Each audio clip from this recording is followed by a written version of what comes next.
জীবনের এই যে নানান ব্যস্ততা আমাদের, এটা কি নাফরমানির একটা পথে আমরা আছি? আল্লাহর সৃষ্টি তো শুধুই ইবাদতের জন্য। অথবা আমি আপনি হয়তো ছোট মানুষ, ইসলামের প্রথম যুগের সাহাবায়ে কেরাম থেকে নিয়ে গত 100 বছর পর্যন্ত বিভিন্ন যুগে শ্রেষ্ঠ মনীষী হিসেবে যারা দুনিয়াতে এসেছে, তারা সংসার করেছেন কিনা? বেশিরভাগ বাজার ঘাটে গিয়েছেন কিনা? জীবিকার জন্য একটা না একটা হালাল ব্যবস্থা তাদের ছিল কিনা? তাহলে কমপ্লিটলি ফুল টাইম ইবাদত একটা কনসেপ্ট, একটা ধারণা, একটা রূপ। আবার সংসার করা, ব্যবসা করা, জীবিকা উপার্জন করা, বাচ্চাদেরকে মানুষ করার চেষ্টা করা, ইবাদত করি কিন্তু এর সঙ্গে এগুলো করা, এটা আরেকটা কনসেপ্ট। তাহলে এটা সমন্বয় কিভাবে? আল্লাহ তো বলছেন আমি সৃষ্টি করেছি শুধুই আমার ইবাদতের জন্য। সাহাবায়ে কেরাম তো ক্ষেত খামারি করেছেন, জিহাদ করেছেন, রাষ্ট্র চালিয়েছেন, ঘর কন্যা করেছেন, বিবি বাচ্চা ছিল তাদের, সফর করেছেন। আল্লাহর সৃষ্টি শুধুই ইবাদতের জন্য। আর মুসলমানদের সবচেয়ে উন্নত, সবচেয়ে প্রথম জেনারেশনের জীবনেও দেখা যায় তাদের পার্থিব জীবনের বিশাল অংশ তাদের জীবনে জড়িয়ে আছে। তাহলে এটা আল্লাহর হুকুমটা আসলে কি, যেটা আমার বোঝা দরকার। না তাদের জীবনটার মধ্যে ভুল ছিল, আমি এই জিনিসটাকে কিভাবে দেখব? উলামায়ে কেরাম বলেন আল্লাহ তাআলা মানুষকে তার দাসত্বের জন্য, তার ইবাদতের জন্য সৃষ্টি করেছেন। এটার একটা অর্থ তো ইবাদতের জন্য, আরেকটা অর্থ হলো আবদিয়াতের জন্য, তার দাসত্ব নিয়মটা মেনে চলার জন্য। আমি আপনি ইবাদতের যেটা মৌলিক বিষয়, নামাজ, রোজা, হজ, যাকাত, ইবাদতে মহজ বলা হয় উলামায়ে কেরামের ভাষায়, যেখানে অন্য কোনো বান্দার কোনো সম্পৃক্ততা নাই। আমি একজনকে টাকা দিলাম, চিকিৎসা করাইলাম, মুস্কি হাসি দিলাম, এটাও একটা ইবাদত, কিন্তু এটা আরেকজন মানুষের সঙ্গে কৃত একটা ভালো আচরণ হিসাবে ইবাদত। আল্লাহ এটা নেকি দিবেন আমাকে, কিন্তু আমি তাসবিহ জপতেছি যে এটা আরেকজনের সাথে আমার কোনো সম্পর্ক নেই। ডাইরেক্ট আল্লাহর কাছে আমি আমার আমলটাকে আমি সুপর্দ করছি। নামাজ পড়ছি যে এটা সরাসরি আমি আল্লাহর কাছে সুপর্দ করছি। এখানে আরেকজনের কল্যাণ কামনা, আরেকজনকে পিঠা দিয়ে আনন্দ দিয়ে দেওয়া, ঋণ দেওয়া, এটার যে সওয়াব, এটা এটার সাথে জড়িত না। আমি যে রোজা রাখছি শুধুই আল্লাহর জন্য, বান্দা আর আল্লাহর মাঝখানে এখানে অন্য কোনো কাউকে যুক্ত করার, সংযুক্ত করার কোনো ব্যাপার নেই। এটা হলো ইবাদতের একটা রূপ, এটাকে আমরা ইবাদতের মহজ বলি। আরেকটা হলো প্রাত্যহিক গোটা জীবনের সঙ্গে আমার সম্পৃক্ততা। হালাল ভাবে আমি খাওয়া দাওয়া করি, কিন্তু আমি হারাম জিনিস খাই না, কারণ ইসলাম হারাম জিনিস নিষেধ করেছে। আমি উপার্জন করি, আমি হারাম উপার্জন করি না, আমি হালাল উপার্জন করি। একটু কম আসে আমার হালাল উপার্জন তুলনামূলক। আমি আর আমার বন্ধু বা আমার কলিগ একই চাকরি করি, বাস বিচারহীন ভাবে আয় করার কারণে সে 1 লাখ টাকা পকেটে ভরতে পারে, আর আমি আল্লাহকে ভয় করার কারণে বেতনের বাইরে 50,000 টাকার মতো টাকা আমার কাছে আর আসে। আমার বাসা ভাড়া কম, আমার ছেলে মেয়েরা অনেক বেশি ডোনেশন দিয়ে যে স্কুলে ভর্তি করাইতে হয়, এখানে আমি পারি না। আমি আল্লাহর দাসত্ব, আল্লাহর হালাল হারামের বিধানটাকে মেনে চলি। খানা খাদ্যের ক্ষেত্রে মেনে চলি। ব্যবসা বাণিজ্যের ক্ষেত্রে সুদ নেওয়া দেওয়া, মানুষের সঙ্গে যেসব লেনদেন আমার করতে হবে, এই লেনদেনগুলোর ক্ষেত্রে শরীয়ত যে বিধানগুলো দিয়েছে, এই জায়গায় সাফ থাকা। এই জন্য উলামায়ে কেরাম বলেন সাধারণভাবে ইসলামের মৌলিক জ্ঞান সব মুসলমানের শিক্ষা দরকার, আর বিশেষভাবে যেই অঙ্গনের মানুষ তার ওই মাসলাগুলো তার অবশ্যই শিক্ষা দরকার। একজন ব্যবসায়ী আলেমদের কাছে গিয়ে দিনই ওই কিতাব পড়া দরকার, বারবার মজলিসে বসা দরকার। লেনদেন ঘটিত কত রকমের মাসলা আছে যেটা তার জানা দরকার, মুফতি হওয়ার জন্য না, জান বাঁচানোর জন্য। যারা খুব লম্বা চূড়া ট্রেনিং দেয় সাঁতারের, তারা নদী পার হয়। আর যারা শর্ট ট্রেনিং দেয়, তারা কেন দেয়? যে কোনোদিন নদীর থেকে নৌকার থেকে পড়ে গেলে যেন সাতটায় পার পর্যন্ত আসতে পারে, যান বাজার ডুবে যেন না যায়, 4 ফুটের কারণে যেন ডুবে না যায়। নৌকা ডুবছে ঘাটের কাছে এসে 10 ফিট দূরে আর আসতে পারেনি, সাঁতার জানে না। এই জন্য মুসলমানদের যে যেই পেশায় আছে, এখানে আলহামদুলিল্লাহ আমি খুশি হয়েছি। মাওলানা হাবিবুর রহমান আমাকে বলেছেন, মাওলানা মুরাদ ভাই আমাকে বলেছেন, কারি সাহেব মাদ্রাসার যিনি মোহতামিম, যে অনেক ডাক্তার, ইঞ্জিনিয়ার, ইংরেজি শিক্ষিত ভাইরা এই মজলিসে আসে। এটা মজলিসের দিক থেকে ভালো, জাতির জন্য ভালো। প্রতিটা জেলা শহরে, প্রতিটা উপজেলা শহরে, গ্রামে গঞ্জে মুসলমানদের যে আদার্স কমিউনিটি, যেটা আলেম না, যারা মাদ্রাসায় সারাক্ষণ কাটায় না, তাদের মাদ্রাসাগুলোর সঙ্গে একটা হৃদ্যতার সম্পর্ক হওয়া, ইসলামী দ্বীনি দাওয়াতের সঙ্গে হৃদ্যতার সম্পর্ক হওয়া, দ্বীনের হালকাগুলির সঙ্গে, ইলমের মজলিসগুলোর সঙ্গে একটা সম্পর্ক হওয়া, এটা অনেক বেশি অপরিহার্য। কারণ ইনারাই মাস্ট পিপল, ইনারাই 90% গোটা বাংলাদেশের সকল আলেম, সকল হাফেজ, সকল কারি সাহেব, যেই মানের হাফেজ, যেই মানের আলেম, যেই মানের কারি, যদি তার চেয়ে 10 গুণ বেশি মানের হয় আর অন্যরা মনোযোগী না হয়, এই জাতির পক্ষে দিনদার হওয়া সম্ভব। আলেমদেরও মান সম্পন্ন হইতে হবে, আর আমাদের জাতির সকল শ্রেণীর মানুষকে দিনের দিকে অগ্রসর হইতে হবে কয়েকভাবে। এর মধ্যে একটা হইল জানতে জানতে অগ্রসর হইতে হবে। এমন মানুষ পাওয়া যায় অনেক সময় 3 বছর, 4 বছর, 5 বছর যাবত মসজিদে যান, রুকু করেন, সিজদা করেন, দেখেন সবাইকে রুকু কিভাবে করতে হয়, সিজদা কিভাবে করতে হয়, যতটুকু দেখেন ততটুকু করেন। অনেকদিন পরে আপনি জিজ্ঞেস করবেন রুকুর মধ্যে তাসবিহ কি, জানে না, কারণ এটা তো প্রকাশ্যে বলা হয় না। সিজদার মধ্যে কি তাসবিহ, এটা আর জানা নাই। সুবহান রাব্বিয়াল আযীম, সুবহান রাব্বিয়াল আ'লা, এটা শিখেই নাই, সময়ই হয় নাই। মসজিদে আসছে 1 বছর পার হয়ে গেছে। শিখতে হবে। আমাদের ফরজ গুলো, ওয়াজিব গুলো, বক্তব্যে বাচ্চাদেরকে শেখানো হয়। আমাদের এখন সংখ্যায় মনে নাই, কিন্তু এইটুক মনে আছে, এইটুক মানে সেন্সটা দাঁড়ায় যেতে হবে যে হ্যাঁ এই জায়গাগুলি তো ফরজ, এটা তো ওয়াজিব। আমল যখন এসে ধাক্কা লাগে তখন যেন মনে হয় এটা ওয়াজিব। তাহলে নামাজ ছুটে দিতে থাকলে মনেই আমি বুঝবোই না নামাজ যে আমার ভেঙে যাচ্ছে, বুঝা যে ভেঙে যাচ্ছে। এই মৌলিক মাসআলাগুলো জানা, শেখা আর নিজের জগতের সঙ্গে জড়িত মাসআলাগুলো শেখা, এটা গুরুত্বপূর্ণ। আমি আবার আমার আগের জায়গায় যাই। ওমা খালাকতুল জিন্না ওয়াল ইনসা ইল্লা লিয়াবুদুন। আল্লাহ তাআলা মানুষকে তার দাসত্বের জন্য এবং তার ইবাদতের জন্য সৃষ্টি করেছেন। যেগুলি শুধু ইবাদত, এগুলি তো আমরা করবই আল্লাহর জন্য। আর যেগুলো আমাদের জীবন যাপনের সঙ্গে জড়িত, ওই কাজগুলো আমরা 2টা পদ্ধতিতে করব। একটা হলো আল্লাহকে রাজি খুশি করার নিয়ত করে করব, আর একটা হলো হালাল তরিকায় করব। আল্লাহ যে বিধান দিয়েছেন, যেটাতে তার বান্দারা চলুক, এটা আল্লাহ চান, ওই পন্থা গ্রহণ করে আমরা চলব। সমাজে চলবো, আরেকজনকে কষ্ট না, উপার্জন করব হালাল ভাবে। বাচ্চাদেরকে লেখাপড়া করাবো এমন ভাবে যেন সে দিনও শিখে, দুনিয়াও শিখে। যদি আমি চাই দুনিয়া শিখুক, তাহলেও তার লেখাপড়া এইভাবে করাবো যে দিনও শিখে, দুনিয়াও শিখে। এমন যেন না হয় যে আমার ছেলে তো মাশাআল্লাহ বিসিএস ক্যাডার হয়ে এখন বড় সচিব লেভেলে আছে, পুলিশের বড় অফিসার, এরপরে মারা গেছে, মারা যাওয়ার পরে ছেলে তো ভালো করে ইন্না লিল্লাহ বলতে পারে। জানাজার তো আরো লম্বা দোয়া, ইন্না লিল্লাহ তো সংক্ষিপ্ত দোয়া, ইন্না লিল্লাহি ওয়া ইন্না ইলাইহি রাজিউন।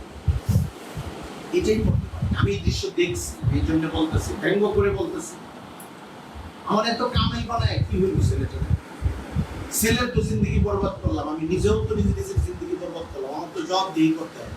আমার ছেলেটাকে কালিমা শিখাই নাই, নামাজ শিখাই নাই, তেলাওয়াত শিখানোর চেষ্টা করি নাই। বাবা যদি চেষ্টা করার পরে ছেলে মুখে যায়, এটার দায় বাবার না, আমার চেষ্টা করতে হবে। আর চেষ্টার অর্থ এটা না হুজুর আমি চেষ্টা করি, হয় না।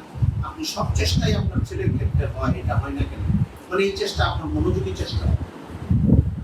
স্কুলে ভালো ইংরেজি শেখানোর জন্য যা খরচ করা লাগে করেন আপনি, দূরের স্কুলে পাঠানোর জন্য যা করা দরকার করেন তো ঠিকই, চিকিৎসা করার জন্য মেয়ের জন্য যা করা দরকার করেন তো, মানে আমি মানা করছি না, করেন। এটা দিনের শিক্ষার প্রশ্ন আসলে হুজুর এই আমার ছেলে অনেক বলি আনতে পারি না মসজিদ, এটা হবে কেন? হাসপাতালে তো নিতে পারেন, আপনি স্কুলে তো নিতে পারেন। জাগতিক উন্নতির জন্য এবং বেঁচে থাকার জন্য যা যা দরকার মনে করেন প্রত্যেকটা কাজে স্বামী স্ত্রী দুজনই মনোযোগী থাকে। সন্তান যেন একটা ক্লাসও মিস না, একটা পরীক্ষা মিস না, ইয়ার যেন লস না হয়, আমার ছেলে মেয়ে যেন পিছিয়ে না পড়ে। কত মনোযোগ, মনোযোগ ভালো, দিনের ব্যাপারে আসলে কিন্তু পারি না, পারবেন না, পারতে চান না বলেই। এই জন্য আমরা দুনিয়ার জীবনটাকেও দিন দিয়ে সাজানোর চেষ্টা করবো। হোক আমার ছেলে, হোক আমার ছেলেটা, হোক আমার ছেলে বড় ব্যবসায়ী, বড় সচিব, সেজন্য দিন জানে, আল্লাহকে ভয় করতে শিখে এবং মাসাইল অনুযায়ী চলার যে যোগ্যতা, এটা যেন তার হয়, এই ফিকিরটা করা যায়। আজকে আমাদের এখানে বিষয়বস্তু লেখা হয়েছে, বিষয়বস্তু অনেক গুরুত্বপূর্ণ। আমি এটাকে ছোট করে কয়েকটা ভাগে বলার চেষ্টা করব। কল্যাণ রাষ্ট্র প্রতিষ্ঠায় আমাদের ভূমিকা। কল্যাণ রাষ্ট্র কথাটা কেন আসলো, এই জন্য আমি এই কথাগুলো বললাম যে রাষ্ট্রের সাথে আমাদের কি সম্পর্ক। রাষ্ট্র তো রাজনীতিবিদরা, আমরা আবার রাষ্ট্র কি কায়েম করবো করবো না, কি হবে না হবে, সমাজের সাথে আমাদের কি সম্পর্ক। আমাদেরকে বলে হুজুর নামাজ কেমনে পড়তে হবে, রোজা কেমনে রাখতে হবে, তাসবিহ কেমনে জপতে হবে, এবং ওযু কেমনে ভাইরা যায়, ওযু কেমনে ঠিক থাকে, মাসলা মাসাইল গুলো, কাপড় চোপড় কেমনে না পাক হয়, এগুলি বলে দেন। বাসা থেকে মসজিদে যাব, মসজিদ থেকে বাসায় যাব, এরকম একটা ধারণা আমার মাথার মধ্যে পুরো মাথাটা দখল করে ফেলছে। আমি আবারও বলছি, এগুলি ইবাদতের মহজ। এটা হলো আল্লাহর আমার কমপ্লিট ইবাদত, কিন্তু ইবাদতের বিশাল একটা অংশ মানুষের সঙ্গে জড়িত। ইবাদতের বিশাল একটা অংশ সমাজের সঙ্গে জড়িত। ইবাদতের বিশাল বা গুনাহেরও একটা বিশাল অংশ মানুষের সঙ্গে জড়িত। গীবত যে মানুষকে করলে অনেক বড় গুনাহ হয়, এটা আমরা জানি তো। গীবত কি জিনিস বলেন তো? আরেকজনের মন্দ বলা, তো এটা তো মানুষের সঙ্গে জড়িত একটা সাবজেক্ট। গালি দিলে মারাত্মক গুনাহ হয়। গালিটা কি জিনিস? এটা কি মনে মনে গালি দেয়, কেউ ঘরের মধ্যে দরজা বন্ধ করে গালি গালি গালি এরকম? আরেকজনের গালি, অত্যাচার করলে, জুলুম করলে মারাত্মক গুনাহ। ইসলাম দুনিয়াতে আসার পর থেকে আল্লাহর নবী এগুলি শিখাইছে। ইসলাম আসার পর থেকে, মানে মদিনায় যাওয়ার আগে থেকে, যখন কালিমা শিখাইছেন তার কিছুদিনের মধ্যে থেকে মানুষের সঙ্গে মানুষের, মুসলমানদের আচরণ গঠিত সওয়াব আর গুনাহ ব্যাপারগুলো শিখাইছে। একটু হাসি দিয়া কথা বলবেন, এটা সওয়াব, আল্লাহ রাসূলের হাদিসে সত্যায়। একজন মানুষ যাইতে পারতেছে না রাস্তায়, একটু হাত ধরে রাস্তাটা পার করে দিবেন, এটা সওয়াব। দোকানে বসে রয়েছে, টাকা ভাঙতি দিতেছে একজন, খুব দরকার, আপনি জানেন যে আমার একটু পেরেশানি হয়, তারপর ভাঙতিটা দিতেছেন, সওয়াব। রাস্তার মোড়ে দাঁড়ায় গেছেন, ব্যস্ত, এই সময় এসে বলতেছেন হুজুর ওইদিকে যাবো, ভাই ওইদিকে যাবো, ওই ঠিকানাটা কোন দিকে? চিন্তা করে দেখছেন, বুঝাইলে 2 মিনিট সময় নষ্ট হবে, আপনি জানতো আমি ব্যস্ত আছি। এই উত্তর দিতে পারেন, কারণ আপনার সে কিনা নেন নাই, কিন্তু আপনি একটু কষ্ট করে আসেন। আপনি কোন দিকে যাবেন, এখানে এলাকায় গেল আসেন নাই, না ভাই আপনি এই সামনের গলিটা পার হন, পরে হাতে পা দিতে গেলে আপনি দেখবেন বিল্ডিংটা পাবেন। এই ক্ষেত্রগুলি এখন মুছে যেতেছে, আমরা জানিও না এগুলি যে সওয়াবের কাজ, অনেক সওয়াব এগুলি মানুষের সঙ্গে জড়িত সওয়াব। এগুলি এমন সওয়াব, বিবির সঙ্গে এসে কথা বলছেন সওয়াব, সালাম দিয়েছেন ঘরে এসে বিবি সাহেবের সওয়াব, বিবিকে অকারণে গালাগালি শুরু করে দিয়েছেন গুনাহ, বাচ্চাকে মাই শুরু করছেন অকারণে গুনাহ। কোনো কিছু মনে করার দরকার নেই যে আমার বিবি আর আমার বাচ্চা মানে আমার ব্যাংকের অ্যাকাউন্টের টাকা, এটা কেমনে খরচ করবো, কি চর দিব না ধমক দিব, আরেক বেটার মেয়েরে নিয়ে আমার চিন্তা থাকতে পারে, কিন্তু আমার বউ তো আমার বউ, আমার ছেলে মেয়ে তো আমার ছেলে মেয়ে, মনে যা চাবে তা বলবো, এরকম একটা ধারণা আমাদের মাথার মধ্যে আছে, অত্যন্ত বাজে ধারণা। আমার বউ যদি আমার কথায় অন্যায় ভাবে কষ্ট, উচিত না আমার তাকে এই কথাটা বলা, আমি জানি যে আমি জুলুম করতেছি, তারপরে বললাম যে যাবে কই, শুনতেই তো হবে, এই আচরণটা গুনার আচরণ। আর তার সঙ্গে ভালো আচরণ করাটা এটা বেকির আচরণ। এরকম সামাজিক জীবনে দোকানদার দোকানে আছে, ইচ্ছা করে 1 কেজি মালের মধ্যে একটু ঝামেলা মিশাইয়া দিচ্ছে, তার আটার মধ্যে অথবা ঝামেলাওয়ালা কিছু পণ্য বের হয়ে গেছে, অনেক 5 কেজি চালাইতে হবে, নিয়ত করলো যে প্রতি 1 কেজির মধ্যে 100 গ্রাম করে চালাইয়া দিব, একদিনে মাল খালাস, মন খুব খুশি, 500 টাকার মাল নষ্ট হয়ে গেছিল, চালাইয়া দিতে পারছে। হাদিসের বর্ণনা অনুযায়ী এটা মারাত্মক ধোঁকা দিছে। আপনার কাছে ফ্রেশ মালের টাকা দিয়ে আসে একটা ফ্রেশ জিনিস কেনার জন্য আসছে, বলে দেন নাই তো, প্যাকেট নষ্ট হওয়ার কারণে আপনি যদি বলতেন দামটা ছিল 70 টাকা, 10 টাকা বাদ দেন, এই যে অল্প একটু নষ্ট হয়েছে, প্যাকেট একটু ছিঁড়ে গেছে, আপনার দেখায় দিলাম, এটার জন্য আপনি আমাকে 10 টাকা কম দিতে পারেন, নিয়ে যেতে পারেন। আমার জানার মতে এই দুটো কি নষ্ট, আর নষ্ট নাই, এটার মূল্য 5 টাকার মতো হইতে পারে, কিন্তু আপনি আমাকে 10 টাকা কম দিন, নিয়ে যান। এভাবে বইলা দেন, এটা জায়েজ। জায়েজ জিনিসকে হারাম করে আমরা নষ্ট করি, অথবা অনেক সময় কি করি, হুজুর এই জিনিস আপনার কাছে কেমনে বেচবো, এটা তোমার কি নাই 82 টাকা, কিনছে হয়তো ৬২ টাকা, লাভ করবে হয়তো ১০ টাকা। ৭২ টাকা বন্ধু তার আদার্স খরচ পরে আর কি, দোকান ক্যারিং খরচ। এভাবে বলার দরকার নাই তো, জিনিসটা হারাম হয়ে গেল। হালাল মানে শরীয়তে তো ব্যবসায় প্রফিট করা হালাল। আমি কেন গিট্টোটা লাগাইতেছি হারামের গিট্টোটা? আমি বলবো আমি কিনেছি, আমি অল্প লাভ করছি, আপনি অল্প জায়গায় ওই দামই পাবেন, জিনিসটা ভালো নিতে পারেন। আপনি কত দিয়ে গেছেন ব্যবসায়িক বিষয়, সবকিছু আপনাকে কেমনে বলুন। আর আমার তো হিসাব করে বের করতেও কষ্ট হবে, কারণ কত দিয়ে কিনছেন এই কথার অর্থ কি? আপনি মানিকগঞ্জ শহরের মানুষ যদি ঢাকা থেকে মালটা এনে থাকেন, দাম যদি আসলে ৭২ টাকা হয়ে থাকে, এই কিন্তু কেরিং খরচ আছে, হিসাব অনেকগুলি। আপনি যে গেছিলেন মাল আনতে, এই টাকাটাও তো যোগ হবে। আর মাল যদি কিনতে থাকেন ৫০,০০০ টাকা, তাহলে প্রত্যেকটা মালের সঙ্গে ওই টাকাটা আবার যোগ করতে হবে। একটা তো করেনি দোকানে পয়সা, কিন্তু কাস্টমার এটা বাদ পাও না। কাস্টমারকে আপনি বলতে যে আমার এত খরচ করছে, আমার তো একটা প্রফিট রেখে আপনার কাছে বিক্রি করছি, আপনি দেখেন বাজারে আমার এটা যে কম পান, পাইলে আপনি নিয়ে নিন, তাইলে আমার কাছ থেকে নিয়ে। হারাম করার দরকার নেই আমাদের। যাই হোক, আমরা ইসলামিক কল্যাণ রাষ্ট্রের দিকে আছি। ইসলামিক কল্যাণ রাষ্ট্র শব্দটা রাষ্ট্রের সাথে জড়িত। আমরা যে একটা দেশে বাস করি, এই দেশটাকে কেমন কল্যাণমূলক করা যায়, এই কথার দুইটা অর্থ। ইসলামিক কল্যাণ রাষ্ট্র, কল্যাণ রাষ্ট্র বলতে কি বোঝানো হয়, এটার অর্থই দুইটা। একটা হলো আধুনিক কনসেপ্টে কল্যাণ রাষ্ট্র। আমরা যে রাষ্ট্র ব্যবস্থার মধ্যে আছি, গণতান্ত্রিক পুঁজিবাদী রাষ্ট্র সিস্টেমের মধ্যে আছি, এর মধ্যেই একটা কল্যাণ রাষ্ট্রের কনসেপ্ট আছে, ওয়েলফেয়ার স্টেট, কল্যাণমূলক রাষ্ট্র বলা হয়। আরেকটা হলো উলামায়ে কেরাম, ইসলামী মানুষেরা অনেক সময় কল্যাণ রাষ্ট্রের দ্বারা ইসলামী রাষ্ট্র উদ্দেশ্য নেয়, কিন্তু বলে কল্যাণ রাষ্ট্র। দুইটা উদ্দেশ্যই হইতে পারে। আধুনিক কল্যাণ রাষ্ট্র কাকে বলে? আধুনিক কল্যাণ রাষ্ট্র হইল আমাদের দেশে যেই রাষ্ট্র ব্যবস্থা চালু আছে, যেটা মূল রাষ্ট্র, মানে তিনটা সিস্টেম আমাদের রাষ্ট্রের মধ্যে ওতপ্রোতভাবে জড়িত। একটা হলো রাষ্ট্রের সিস্টেমটার মধ্যে গণতান্ত্রিক ব্যবস্থা বলা হয়। গণতন্ত্র, ভোট হবে, সরকার আসবে, সরকার চালাবে, সংসদে আইন হবে, নির্বাহী বিভাগ আইনগুলি ফলো করবে, চলবে, এটাকে গণতান্ত্রিক পদ্ধতি বলা হয়। গণতন্ত্রের সঙ্গে একটা অর্থনৈতিক নীতি আছে, এটাকে পুঁজিবাদী অর্থনীতি বলা হয়, বাজার অর্থনীতিও বলা হয়। মাল কিনবে, বেচবে, ইন্ডাস্ট্রি করবে, এখানে কোনো পাবন্দি নাই। সবকিছু রাষ্ট্রায়ত্ত হবে না, ব্যক্তি মালিকানাধীন ব্যবসা, শিল্প, লাভ, প্রফিট সব হইতে পারবে রাষ্ট্রীয় আইনগুলো মানলেই চলবে, আর কোনো সমস্যা নেই। রাষ্ট্রীয় আইনগুলো মানলেই এই রাষ্ট্রে আর কোনো সমস্যা আপনার নাই। ক্রাউন হান্টারের ব্যবসা করলেও সমস্যা নেই, যদি আপনি লাইসেন্স নিয়ে থাকেন। মদের বার যদি কেউ করে, যদি সরকারি লাইসেন্স থাকে, তাহলে রাষ্ট্রের দিক থেকে তার সমস্যা। আমাদের রাষ্ট্রের সিস্টেমটা এই অবস্থার মধ্যে আছে।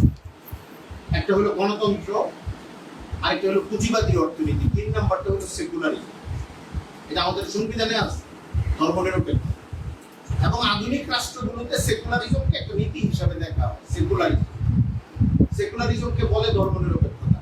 আমরা অনেকে এটার অর্থ মনে করি ধর্মনিরপেক্ষতা মানে হিন্দুটা নিয়ে চলবে, মুসলিমেরটা নিয়ে চলবে, খ্রিস্টানেরটা নিয়ে চলবে, ধর্মে মারামারি হবে না, এটাই ধর্মনিরপেক্ষতা। এটা আমরা মনে করি, মনে করাটা একটা গলত মনে করি।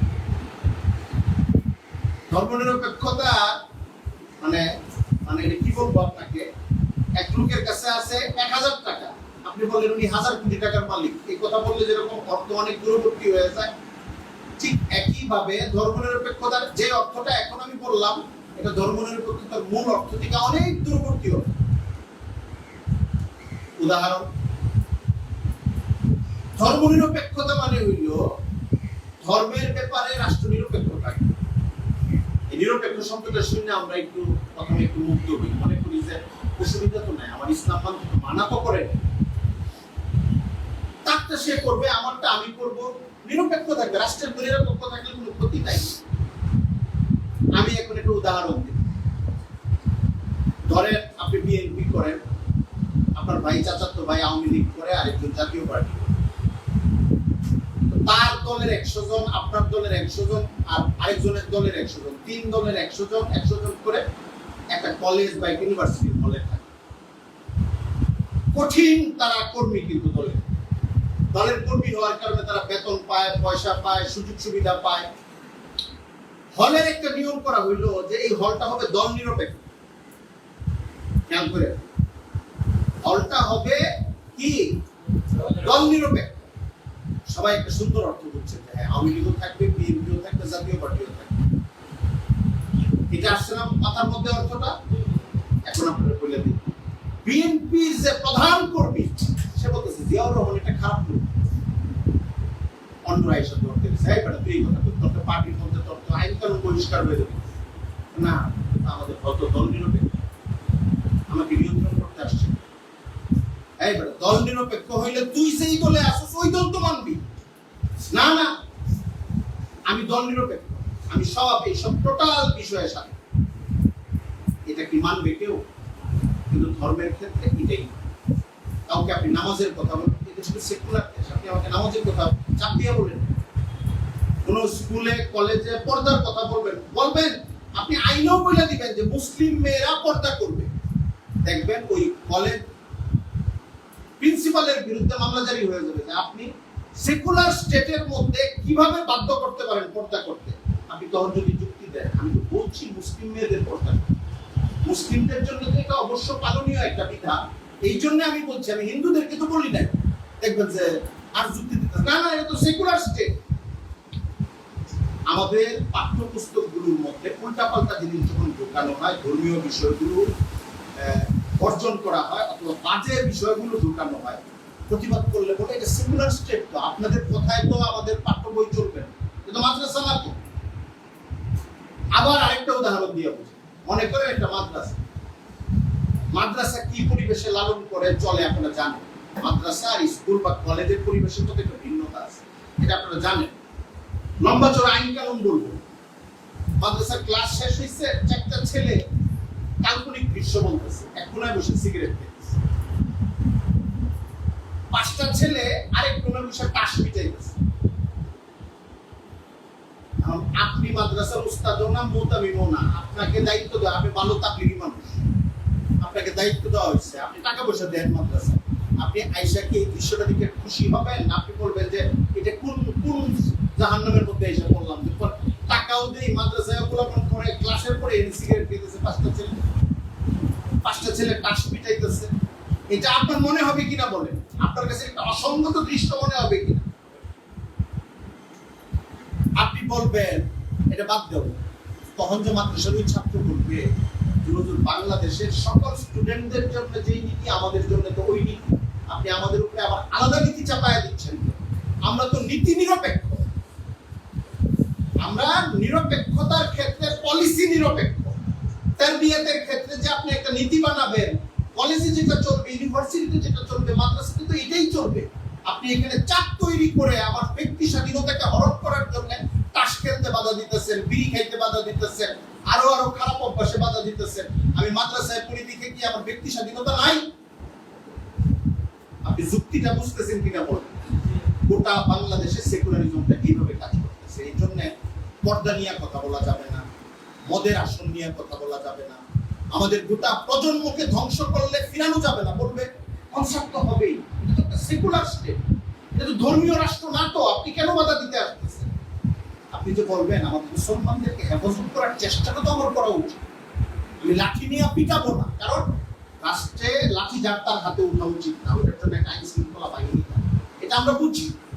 তো আপনি যে কনসেপ্টটাকে ক্লিয়ার করবেন, তুলবেন যে আমাদের মেয়েদের এইভাবে চলা দরকার, আমাদের ছেলেদের এইভাবে চলা দরকার, আমাদের নতুন প্রজন্মের এইভাবে চলা দরকার, এটাকে আঘাত করা হয় যে বাক্যটা দিয়ে, এই বাক্যটা হলো আমরা একটা সেকুলার স্টেট, এখানে ধর্মীয় কোনো বিষয় আপনি চাপিয়ে দিতে পারবেন না, ব্যক্তিগত লেভেলে ধর্ম পালন করেন, আমাদের কোনো অসুবিধা নেই। এই কথাগুলি আপনারা শুনেন নাই? এটা হইল এই বর্তমান রাষ্ট্র ব্যবস্থা, এটা শুধু বাংলাদেশের কথা না, পাকিস্তানেও মূলনীতিগতভাবে এইরকমই, যদিও সিচুয়েশনটা ঠিক আমাদের মতো না, তারা আরেকটু নিয়ন্ত্রণ করতে পারে। আফ্রিকা, এশিয়ার অন্যান্য দেশেও সেকুলারিজম, কথিত গণতন্ত্র এবং পুঁজিবাদ, এই তিন ভাই একসঙ্গে হয়ে যে রাষ্ট্রগুলো চালায়, তাদের এটা একটা মূল জিনিস। পুঁজিবাদের একটা বড় বৈশিষ্ট্য হলো যেটা দিয়ে টাকা আসে ওইটাই সে করতে পারে রাষ্ট্র অনুমতি দিলে। আপনাদের যদি মনে না থাকে মনে করায় দিন, অনেকের মনে থাকে গত কয়েক বছরে আমাদের চুয়াডাঙ্গায় একটা কোম্পানি আছে যেটা থেকে মদ ফ্যাক্টরি হয়, মদ উৎপাদন হয়, কেরু কোম্পানি। একটু যারা খোঁজ খবর রাখেন তারা জানেন এইটা নাকি 5-6 বছর আগ পর্যন্ত বিরাট লস করতো। এটা থেকে চিনিও বানানো, আরো কিছু বৈধ অ্যালকোহলও বানানো হয়, যে কি বলে এটাকে স্পিরিট টিরিট, আরো কি কি জিনিস, আরো কিছু কেমিক্যালও বানানো হয়। কিন্তু এর মধ্যে একটা জিনিস হলো কেরো কোম্পানি মদও বানায়। গত 3-4 বছর আগে হঠাৎ করে কেরো কোম্পানির একটা রিপোর্ট আসলো, শিল্প মন্ত্রণালয়ের মাধ্যমে। কি আসলো? রাষ্ট্রায়ত্ত যতগুলো কোম্পানি আছে, মানে যে কোম্পানিগুলোর মালিক রাষ্ট্র, ব্যক্তি মালিকানাধীন না, যেরকম আমাদের বসুন্ধরা, বেক্সিমকো, এগুলো হলো ব্যক্তি মালিকানাধীন, মানে পাবলিক কোম্পানি। আর যেগুলি রাষ্ট্র মালিক, রাষ্ট্র এটাকে পরিচালনা করে, কেরো কোম্পানি হলো এরকম একটা কোম্পানি। এরা এতদিন খরচা দিয়ে যেতেছিল, কিন্তু মদের ব্যবসা এত হইছে তাতে, 3-4 বছরের মধ্যের ঘটনা। আপনি ইউটিউবে যদি সার্চ দেন যে কেরো কোম্পানির মদের ব্যবসায় লাভ, অথবা কাছাকাছি কোনো শব্দ দিয়ে আপনি এটা পাবেন, পুরো ফুটেজ, নিউজ সব পাবেন, একদম প্রতিষ্ঠিত টিভিগুলো নিউজটা প্রচার করছে। তখন সরকারি পক্ষ থেকে স্বরাষ্ট্র মন্ত্রণালয়, শিল্প মন্ত্রণালয়, তারা এত উৎসাহিত হয়ে উঠছে যে বাংলাদেশে কেরো কোম্পানিতে আরো বিশাল বিনিয়োগ করা হবে, এখানে মদের ব্যবসার সম্ভাবনা হবে। বিভিন্ন জেলায়, উপজেলা পর্যায়ে বাস স্থাপনের অনুমতি দেওয়া হবে। মাঝখানে নিউজ হয়েছিল, যাদের মনে আছে মনে আছে, যাদের মনে নাই তাদের মনে নাই, যে ওইখানে আবেদন জানাইলে সুযোগ দেওয়া হবে। লজিকটা কি ছিল বলেন তো দেখি? আসলে কি সরকার মদ খাওয়াইতে চাইতেছিল সবাইকে নাকি? লজিকটা কি বলেন? রাষ্ট্রের আয়, পুঁজিবাদী সিস্টেমটা হলো টাকা আছে, রাষ্ট্র আমাকে আইনে আটকাবে না, আমি ওইটা করব।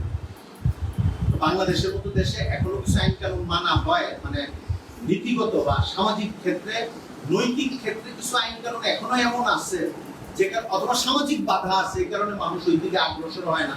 কিন্তু এই আইনগুলো যখন আরেকটু আলগা সমাজ, পশ্চিমা সমাজে, এই সেকুলার স্টেটে পুঁজিবাদী দৃষ্টিভঙ্গি লালন করা হয়, তখন ভয়াবহ একটা নরক রাজ্য থাকে উপার্জনের। যা চায় পয়সার বিনিময়ে যখন তখন তারা তা করতে পারে। এটার উপর ভিত্তি করে অনেক ইন্ডাস্ট্রি দাঁড়ায় আছে, অনেক নতুন নতুন জিনিস দাঁড়ায়, এবং তারা জীবনটাকে উপভোগের দৃষ্টিতে দেখে। কল্যাণ রাষ্ট্রের সঙ্গে এটা মিল। আবারও বলি, কল্যাণ রাষ্ট্রের দুইটা কনসেপ্ট। একটা হলো আধুনিক রাষ্ট্র এখন যে অবস্থার মধ্যে আছে এর মধ্যে কল্যাণ, আরেকটা হলো ইসলামী রাষ্ট্রকে কল্যাণ রাষ্ট্র বলা। আমি এখন আধুনিক অংশটা নিয়ে কথা বলতেছি।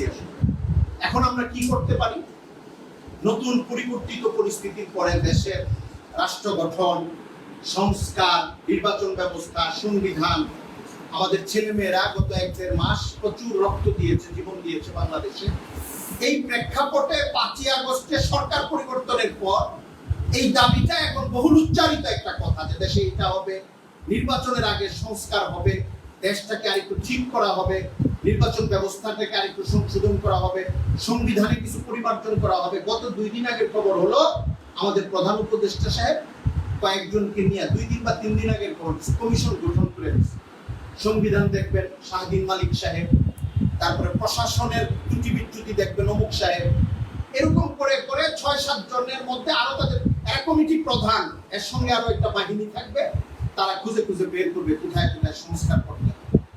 রাষ্ট্র গঠন বলেন, রাষ্ট্র সংস্কার বলেন, কিছু পদ্ধতিগত উন্নয়ন কেমনে করা যায় এটা নিয়ে তারা বসছে। এই জন্য সব মহলে ওই দাবিটা উঠছে, সব মহলেই প্রায়, যে আমরা এই সংস্কার চাই, আমরা রাষ্ট্রটাকে এইভাবে গঠন করতে চাই, অথবা আপনারা যে রাষ্ট্র গঠনের নানান পরিকল্পনা করছেন আমরা এই প্রস্তাবনায় যুক্ত হতে চাই। মানিকগঞ্জে আজকে মার্কাজুল ফিকরিল ইসলামীতে আপনাদের এই সুধী সমাবেশে আলোচনা এবং মত বিনিময়ের ভিত্তিতে আমরা 2-3টা প্রস্তাব পেশ করতে চাই। রাজি আছেন তো আপনারা? দুইটা পদ্ধতি হইতে পারে। একটা হলো ইসলামী রাষ্ট্র কায়েম করা, এটাকে কল্যাণ রাষ্ট্র বলে। এটা আমি পরে বলবো। কেন পরে বলবো? যে বাংলাদেশ ওটার জন্য কতটুকু তৈরি, আমরা মানুষজনকে কতটুকু তৈরি করেছি ওইটাকে ঠিকমতো কায়েম করে ফেলতে, ওই আলোচনাটা পরে করব। বিরাজমান সিস্টেমের মধ্যে আপনি সাপ আর বিষ কতটুকু দূর করে রাষ্ট্রটাকে একটু উপযোগী করতে পারেন, আমি এটাকে বিরাজমান আধুনিক রাষ্ট্র কাঠামোর মধ্যে একটা কল্যাণমূলক সিস্টেম কিভাবে করতে পারেন এটার প্রস্তাব যদি দেওয়া যায়, মোটা দাগে যে কথাগুলি বলা যায়, ধারা উপধারা বলা আমাদের জন্য কঠিন। আমরা একটা কনসেপ্ট বলতে পারি, সেটা হলো, এটা পশ্চিমারাও মানে, পশ্চিমারা হয়েছে কি, যখন প্রথম পুঁজিবাদী রাষ্ট্র গঠন হয়েছে, গঠন হওয়ার পরে পুঁজিবাদী রাষ্ট্রে শ্রমিকদের একটু বঞ্চনা থাকে, শ্রমিকরা টাকা কম পায়, বেতন কম পায়, মালিকরা প্রচুর পায়। এটা বাংলাদেশেও আছে।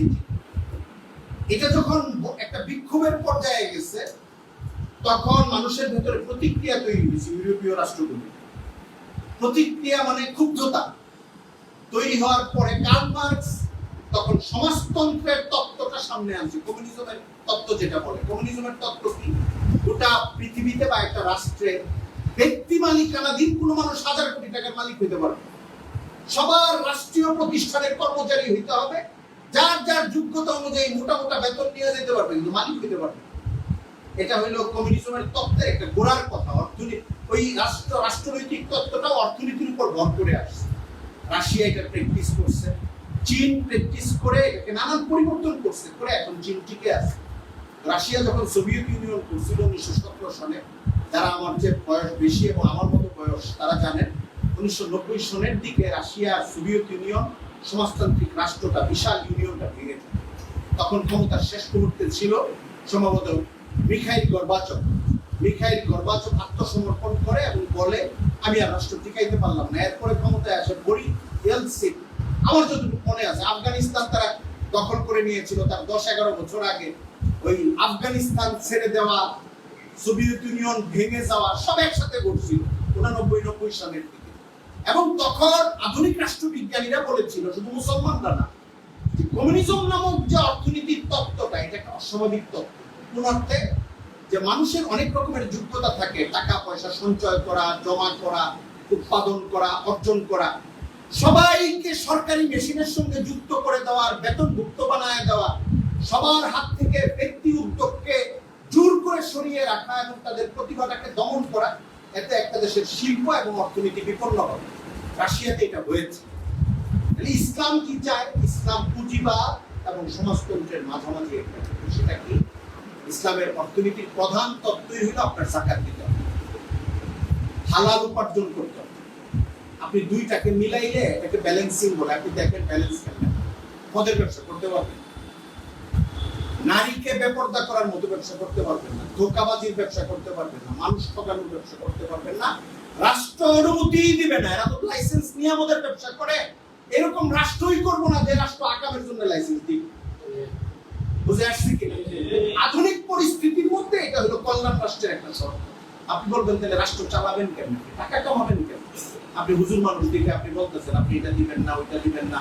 এই আধুনিক রাষ্ট্রগুলো যে মদ পিচ্ছা টাকা কামায়, নানান কিছু করে টাকা কামায়, এটা কি সাধে কামায়? ট্যাক্সের টাকা দিয়ে তো করে সরকারি অফিসের বেতন দেয়। আমি একটা ছোট্ট ফাঁক ধরাই দিই। বাংলাদেশে মদ, গাঞ্জা, হিরোইন, ইয়াবা এগুলোর ব্যবসা যদি প্রতি বছর, আমার একদম একুরেট হবে না, ধরেন 5000 কোটি টাকার ব্যবসা হয়, এর চেয়ে কম হওয়ার কথা। এই পরিমাণ মাদক আসক্ত বাংলাদেশে আছে, মানে কয়েক স্তরে আছে। গভর্নমেন্ট লেভেলে মদের বোতল খাইলে এটাকে মাদকাসক্ত বলেন, এটা হলো মদ। কিন্তু ইয়াবা খাইলে বলে ড্রাগ এডিক্টেড, ইনজেকশন লইলে বলে ড্রাগ এডিক্টেড, মানে ওখানে ড্রাগ ব্যবহার করে। মদের যে ইংরেজি শব্দ এটার ব্যবহার করে। মদের বারগুলোর সাথে যারা জড়িত, রাত্রে ড্রিঙ্ক করে এসে সকালবেলা মাদক বিরোধী সমাবেশে, কারণ তার দৃষ্টিতে সে মদ মাদকাসক্ত না, সে মদ পান করে, ড্রিঙ্ক করে। আর আপনি যাচাই করে দেখবেন, মানে আমি এটা কি ট্রল করলাম না, বিষয়টা এমন, আপনি যাচাই করে দেখবেন যে মাদকাসক্তি নির্মূল, মাদকাসক্তি নিরাময় বলতে যা বোঝানো হয়, এটা বোতলের মদ যারা খায় তাদেরকে নির্মূল করে বা নিরাসক্ত করে, না আদার্স এডিকটেশন যেগুলোর সঙ্গে যুক্ত ওইগুলির থেকে নির্মূল করার প্রোগ্রাম নেয়। এবং এই প্রোগ্রাম ওই ডাক্তার নেয় বেশিরভাগ সময়, ওই সব শিল্পপতিরা নেয়, ওই সব ব্যবসায়ীরা ক্যাম্পেইনে অংশ নেয়, ধূমপান বিরোধী ক্যাম্পেইনে যেরকম অংশ নেয়, কারণে তারা সবসময় এটার সাথে জড়িত থাকে। এখন আপনারা যেটা বলতে চাচ্ছিলাম, বলা হয় যে 1000 কোটি টাকা করে আয় হবে কেমন? একটা দেশে 5000 কোটি টাকার মদ যদি বিক্রি হয়, ড্রাগ যদি বিক্রি হয়, আপনি ধরে নেন সেখানে কয়েক হাজার লোক প্রতি বছর ক্যান্সারের কাছাকাছি অসুস্থ তৈরি হয়। লিভার ক্যান্সার, গলার ক্যান্সার, এই প্রবলেম, ওই প্রবলেম। রাষ্ট্রের মালিকানাধীন যে হাসপাতাল এবং বেসরকারি হাসপাতাল, এটা টোটাল চিকিৎসা খাত মাদকাসক্তির কারণে। আপনি তো প্রফিট গুনতেছেন 500 কোটি টাকা, 1000 কোটি টাকা বছরে প্রফিট করবেন। সরকারি লাইসেন্সের কারণে, মাদক বিক্রি করতে দেওয়ার কারণে, কার কারো কোম্পানির মাধ্যমে 1000 কোটি টাকার প্রফিট আপনার পকেটে রাখেন, 10 বছরে 10,000 কোটি টাকা, কিন্তু আমার এই 10 বছরে এই পরিমাণ নাগরিক ক্যান্সার আক্রান্ত হবে, লিভার ক্যান্সার আক্রান্ত হবে, অসুস্থ হবে, এই পরিমাণ ছেলে মেয়ে আত্মহত্যা করবে মাদকাসক্তির কারণে, এই পরিমাণ ডিভোর্স হবে মাদকাসক্তির কারণে স্বামী স্ত্রীর মধ্যে, এই পরিমাণ সন্তানরা মা বাবাহীন হবে, সমাজে এই পরিমাণ নৈরাজ্য তৈরি হবে, মানসিক অসুস্থ প্রজন্ম তৈরি হবে। 10 বছরে আপনি 10,000 কোটি টাকা প্রফিট করবেন, রাষ্ট্রের লস হবে 2.5 থেকে 3 লাখ কোটি টাকা। এটা হইল দুনিয়াবাদী অর্থনীতিবিদ আর ইসলামকে সামনে নিয়ে যারা অর্থনীতির চিন্তা করে তাদের চিন্তার পেশা। হালালকে সামনে নিয়ে চিন্তা করলে প্রফিটটা ছোট দেখা যায়, বরকত বড় করে আল্লাহ পিছনে রেখে দেবে দেখা যায়। আর হারামকে সামনে নিয়ে চিন্তা করলে বিশাল আয় দেখা যায়, আয় নিয়ে ড্রেনেজে পড়তে হবে, ড্রেনটা দেখা যায়। এই জন্য আধুনিক কল্যাণ রাষ্ট্র, আধুনিক রাষ্ট্রের মধ্যে কল্যাণ রাষ্ট্রের কনসেপ্ট হইল অনেক লম্বা সময় দাবি করে আসলে এগুলি নিয়ে আলোচনা করার ক্ষেত্রে। তবুও এই মাদ্রাসা যে আয়োজনটা করেছে আপনাদের সঙ্গে কথা একটু বলতে পারছি, এই রাষ্ট্রের এই সময়টায় যে আগামী 1 বছর পরে 13 বছর পরে রাষ্ট্র একটা নতুন রূপ পাবে। কিছু কিছু ক্ষেত্রে এটা আমরা বুঝতেছি, কিছু কিছু ক্ষেত্রে মানে নির্বাচন ব্যবস্থার একটা শুদ্ধি আসতে হবে, এটা আমরা বুঝি। দুর্নীতি দমন সংস্থার একটা শুদ্ধি আসতে হবে, যেন সরকার শুধু বিরোধী দলগুলোকে ধরার ক্ষেত্রে ব্যবহার না করে, বরং দুর্নীতি করলে মন্ত্রীও যেন গ্রেফতার হয়ে যায়, যেটা ইন্ডিয়াতে হয়, পাকিস্তানে হয়ে যায় অনেক সময়, ইউরোপিয়ান রাষ্ট্রগুলোতে হয়। অর্থাৎ এটাকে সাংবিধানিক সংস্থা বলে। রাষ্ট্রের জবাবদিহিতা নিশ্চিত করার জন্য বিভিন্ন সেক্টরে, রেলওয়ের দুর্নীতি, হাসপাতালের দুর্নীতি, মন্ত্রীদের দুর্নীতি, ফ্লাইওভার টেন্ডারের দুর্নীতি, এটা যেন এমন না হয় যে এটা যতদিন মন্ত্রী ক্ষমতায়, সরকার ক্ষমতায়, ততদিন তাদের পাইক পেয়াদা পিয়ন চাপরাশিরও ধরতে সাহস পাবে না, শুধু বিরোধী দলে দৌড়ায়। মানে এমন একটা জগতে আমরা ঢুকে গেছিলাম, উচ্চ আদালত সরকারি লোক কাউরে কথা বলে না, শুধু বিরোধী দলের জামিন বাতিল করে। আরে বাবা, আপনি দেখানোর জন্যও কিছু করেন, বাটপারি তো করতেই আছেন, মানুষ যেন অন্তত পূর্ণ আস্থা না হারায় ফেলায়। আপনি এই সিস্টেমটা রাখেন যে ঠিক আছে 25% নিরপেক্ষতা করবো, 75% বাটপারি করবো, তাহলে আমরা ধোঁকাটা খাইতাম। তো আপনারা বাটপারি প্রকাশ্যে করতে ধমক দেন, রায়ও উল্টা দেন। আবার সরকার যে খোলা মানে ছাত্ররা আন্দোলন করার সময় কইলো যে আমরা এটা মানি না। এই যে হাইকোর্ট যে রায় একটা দিল, বা একটা কি বলে এটাকে রিট হাইকোর্টের জবাব পিতা দিল, একটা রায়ের মতোই দিল যে কোটা যে বাতিল করা হয়েছিল, প্রধানমন্ত্রী তো ডিসিশন দিয়ে দিয়েছিল আগে 2 বছর 3 বছর আগে, এটা মানা যাবে না। আচ্ছা, আরো আগে 5-6 বছর আগে সংসদে বলে 18 বাচ্চারা ছেলেরা বললো এটা মানি না, এটা উচ্চ আদালতে দাখিল করার চেষ্টা করলো, এটা দ্রুত রায় চাচ্ছে তো, অথবা সরকারের কাছে ডিসিশন চাচ্ছে যে এগুলি নিয়ে আপনারা আদালত নিয়ে আমাদের ঘুরায় না। পোলাপান বুঝছে, আমি নিউজগুলি খুব মনোযোগ দিয়ে করছি, ইয়াংরা বুঝতে পারছে এই গভর্নমেন্টের আদালতের সাথে খেলে আমরা পারবো। গভর্নমেন্ট যদি বলে যে 100 ভাগ কোটা, তাহলে সুপ্রিম কোর্ট বলবে 101 ভাগ কোটা দিয়ে দিলাম, আরো 1 ভাগ দরকার আছে। মানে এরকম একটা জায়গায় চলে গেছে। অথচ এই আধুনিক সিস্টেমের মধ্যেই আপনি যদি সুপ্রিম কোর্ট এবং আঞ্চলিক কোর্টগুলোকে অর্ধেক পরিমাণ নিরপেক্ষ করতে পারেন, আপনি যদি দুর্নীতি দমন কমিশন বলেন বা আদার্স যেগুলো যেটা দুর্নীতিটাকে দমন করবে, আপনি একটু সৎলোক এখানে নিয়োগ দেন এবং স্বাধীনতা দেন। নির্বাচন সিস্টেমটা তত্ত্বাবধায়ক সরকারে যখন হইতো, একটা নতুন গান শুরু করা হয়েছিল, তত্ত্বাবধায়ক সরকার তো একটা অসাংবিধানিক সরকার, অনির্বাচিত সরকার, এরা যে 3 মাসের জন্য ক্ষমতা নিবে, তারপরে এইভাবে বুঝলাম এই 3 মাসের জন্য ক্ষমতা নিলে অসাংবিধানিক এইভাবে গত যে 2-3টা নির্বাচনের পুনরায় ঠিক মতো হয় নাই, এখানে কি সংবিধান লঙ্ঘন হয় নাই?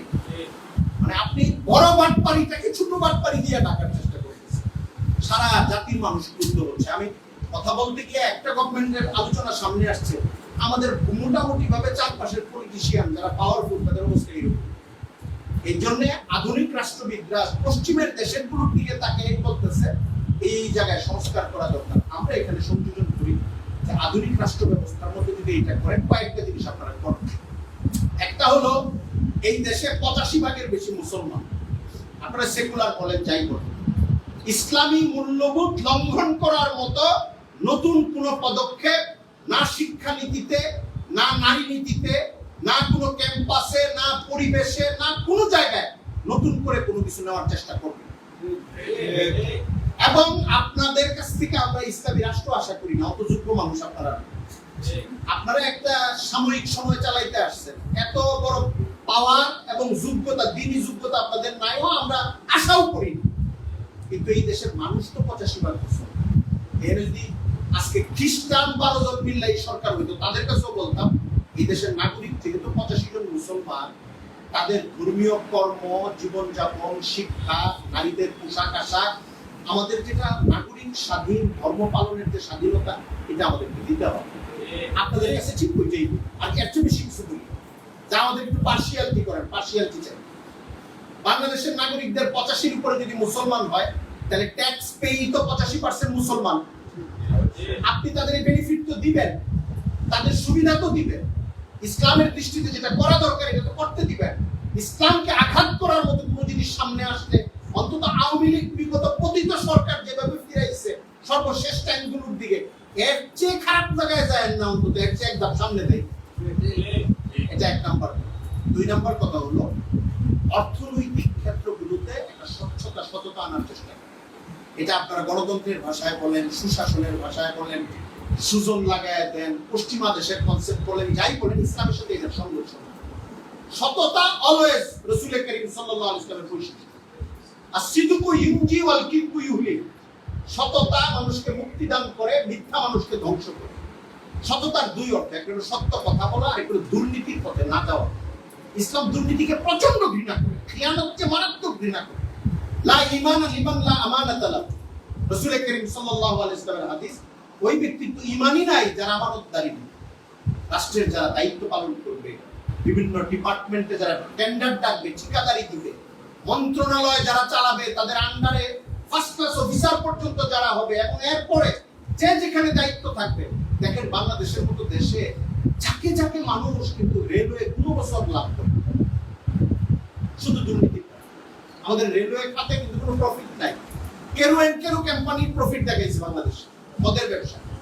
রেলওয়েতে কোনো প্রফিট আসে না, শুধু প্রফিট না, যে রেলওয়ে লস মাত্র 500 কোটি টাকা কইলে আমরা পর্যন্ত ঠিক আছে, পুরোটা জনগণের কাছ থেকে সারেনা করে চান্দা নেন, আমরা 500 কোটি টাকা পুরো করে দিলাম, তাহলে রেলওয়ে ঠিকঠাক রাখে। হাজার হাজার কোটি টাকা লস কেন হয়? আমরা কি টিকিট কাটি না? যারা টিকিট কাটে না তাদের কাটা। বাংলাদেশের মানুষ এখন সচ্ছল, পোল্ট্রি মুরগি খায়, তো ডিম খায়, মোবাইল চালায়, এমবি কিনে, তো টক টাইম কিনে। তো বাংলাদেশের রিকশাওয়ালা ফকিন্নির কাছে তো মোবাইল আছে, মোবাইল তো হাওয়া দিয়ে চলে না, মোবাইলে তো টাকা ভরতে হবে।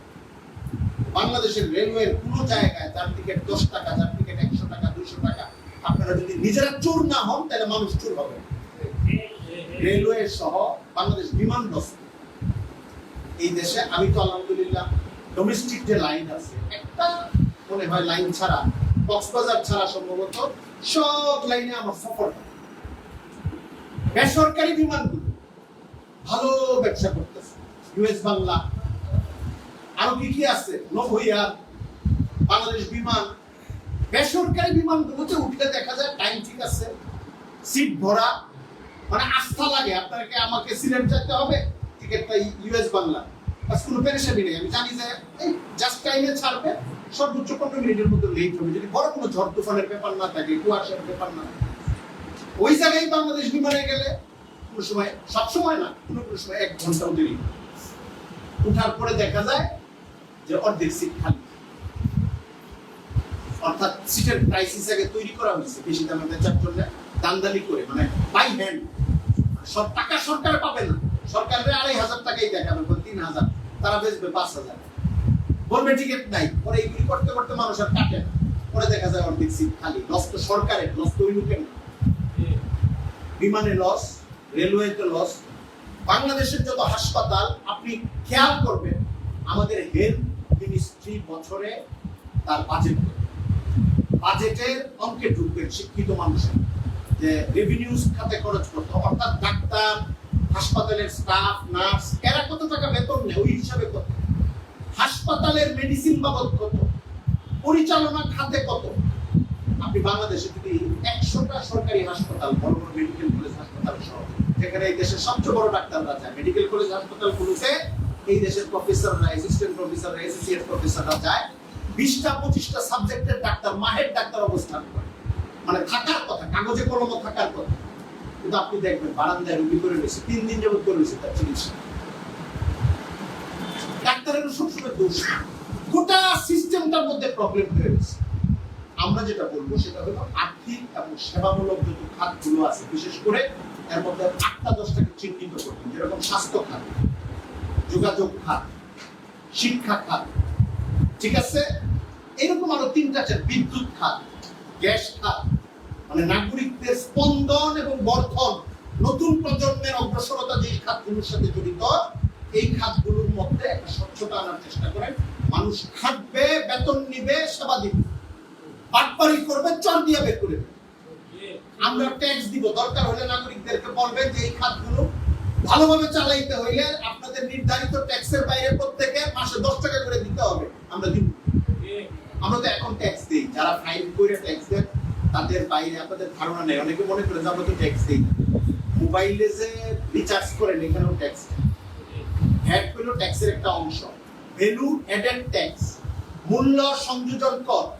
100 টাকা একটা জিনিস কিনলে এখানে একটা অংশ চলে যাবে, 5 টাকা না 7 টাকা না কত জানি, হাতটা ঠিক খেয়াল থাকে না, হ্যাঁ 15 টাকা, 15% ভ্যাট হয়ে যাবে। মানে আপনি নাপা কিনতেছেন, ফার্মেসিতে ওষুধ কিনতেছেন, এটা ভ্যাট হয়ে যাচ্ছে। আপনি বিভিন্ন ডায়াগনস্টিক সেন্টারে গিয়ে টেস্ট দিচ্ছেন, আপনার ব্লাডের এই টেস্ট, ওই টেস্ট, ওই টেস্ট, আপনি বিলটা দেখবেন 1200 টাকা বিলের মধ্যে শেষে ভ্যাট যোগ করা আছে 112 টাকা, আরো বেশি হিসাবে 15% হিসাবে তো আরো বেশি হয়। আপনি দেখবেন এটা যোগ হয়ে গেছে, এগুলো কিছু করার নাই। সেই যে বিল আপনাকে করে দিচ্ছে, আপনি যে বলবেন যে আপনি নিয়েন না বা আপনি আমার খাতির করেন, হুজুর খাতির করার কোনো সুযোগ নেই, আমার কাছ থেকে পুরো টাকা কেটে দিয়ে দেবে। সরকার একটা ফকিন্নির কাছ থেকে করবেন। অনেক জিনিস যেগুলি আমরা কিনি এর মধ্যে 8 আনা, 1 টাকা, 2 টাকা যুক্ত, 5 টাকা, 10 টাকা যুক্ত। নাগরিকরা, বাংলাদেশে এমন কোন নাগরিক নাই কবরের উপরে আছে, মায়ের পেটেতে জন্ম নিছে যে সরকারকে ট্যাক্স দিচ্ছে, বাচ্চারা যে দুধ খায় এটা ট্যাক্স। ট্যাক্স নাই কোনো জিনিস নাই। আগে একটু কম ছিল, আগে ভ্যাট ছিল না।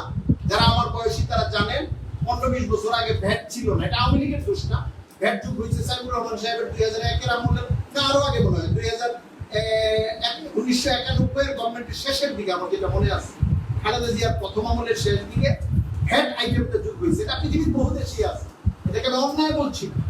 কেন আমাদের কাছে এখন অন্যায় লাগিয়ে চলছে? আপনি আমাদের সেবাটা দেন, টাকা তো নিচ্ছেন, ফ্লাইওভার করতেছেন, এগুলি পত্রিকা করতেছেন। আমাদের এক নেত্রী বলে আমি এটা করে দিলাম, আমি এটা করে দিলাম, আপনি পত্রিকা টাকা বলছেন, কি ধরনের কথা? প্রতিটা পয়সা তো নাগরিকের পয়সা। আপনাদের সহযোগিতায় আমরা এই কাজটা সম্পন্ন করার সুযোগ পেয়েছি। এর কিছু নগদ খরচ হয়েছে, কিছু বকেয়া রয়ে গেছে। আমি জাতির উপরে এই ঋণটা চাপিয়ে দিয়ে গেলাম ভবিষ্যতের উন্নতির জন্য। একটু বললে আমরা সান্ত্বনা পাইতাম, হাসা কথা দিচ্ছি। আপনি এটা বলেন, টাকা তো আমাদের, ফকিন্নির টাকা আছে। আমরা যাদেরকে মসজিদ থেকে বের হয়ে 1 টাকা দিই, সেও আপনাদেরকে চায় না পয়সা। তার কেনাকাটার মধ্যে যে ভ্যাট যুক্ত আছে, ওই ভ্যাটের টাকা রাষ্ট্রের কাছে যায়। রাষ্ট্রের পাজেরো গাড়ি যখন ঢাকায় একসাথে পাস করে, ইউনোরা এত দামের গাড়ি কিনবে, ডিসিরা এত দামের গাড়ি কিনবে, মন্ত্রীরা এটা করবে। এটা হলো ফকিন্নি বা আমাদের ওই দরিদ্র মানুষটা, বারবার ফকিন্নি শব্দ বলার জন্য আমি দুঃখ প্রকাশ করছি, ভালো বোঝানোর জন্য বলছি।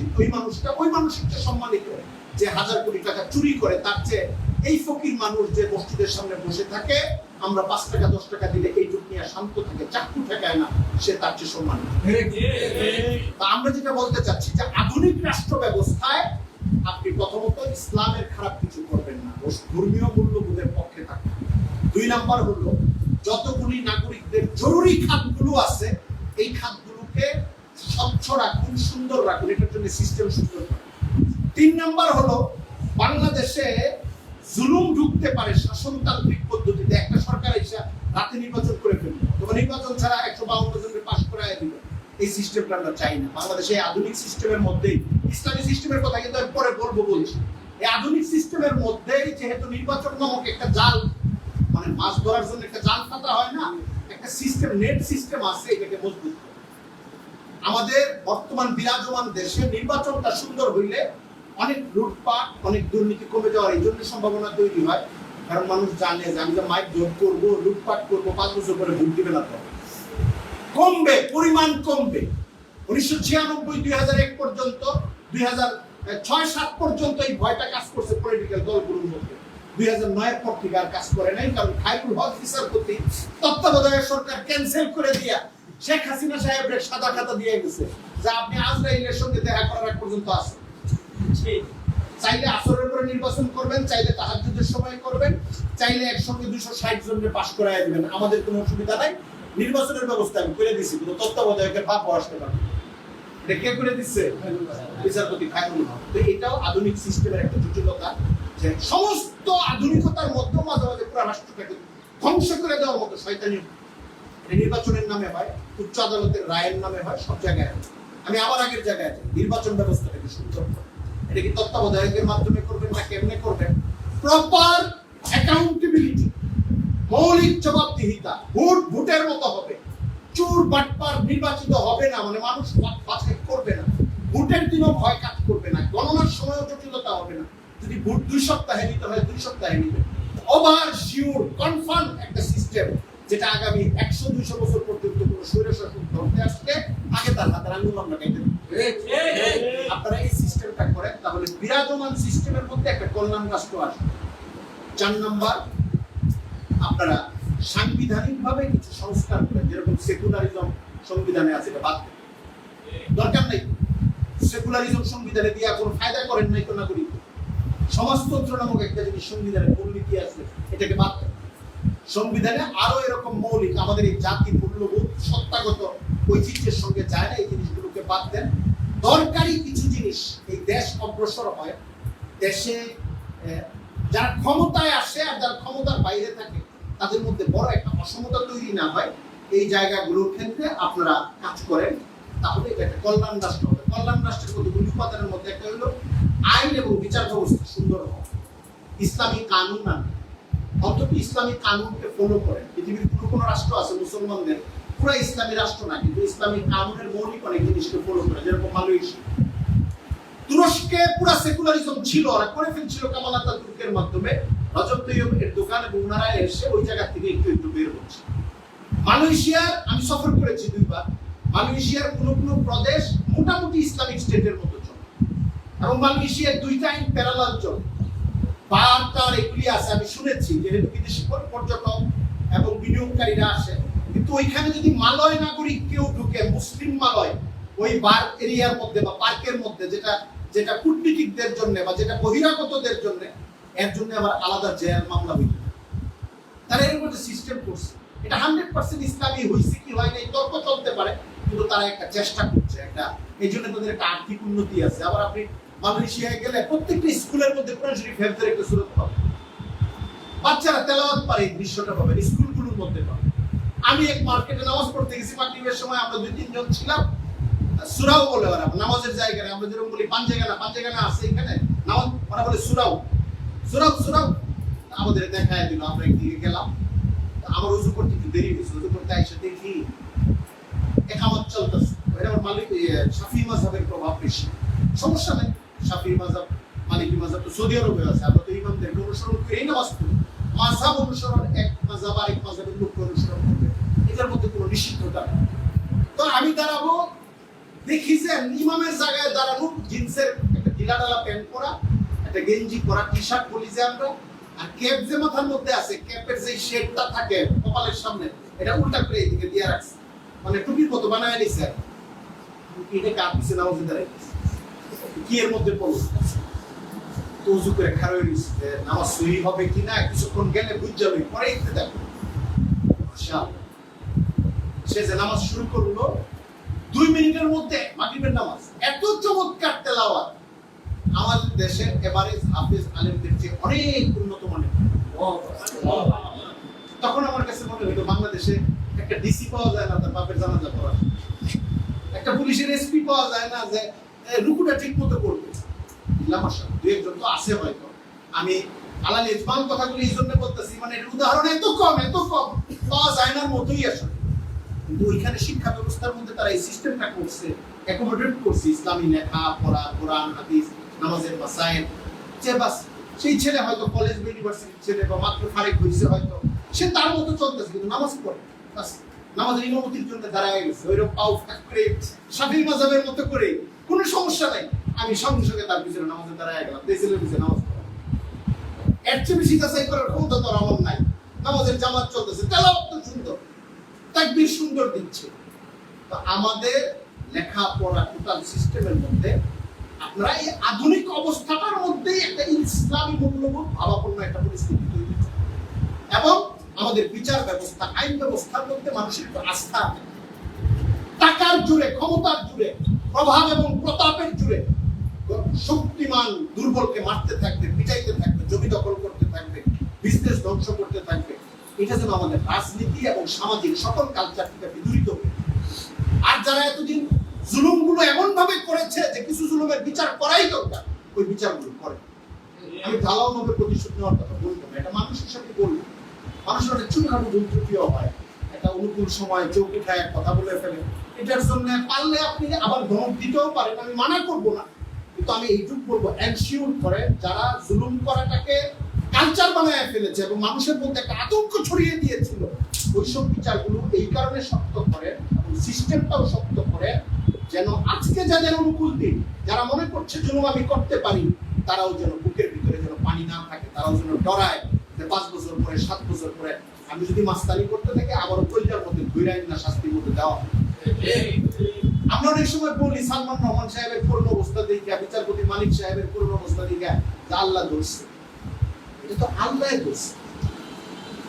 নিজামের মধ্যেই তো আমাদের থাকা উচিত যেন মানুষই ধরে।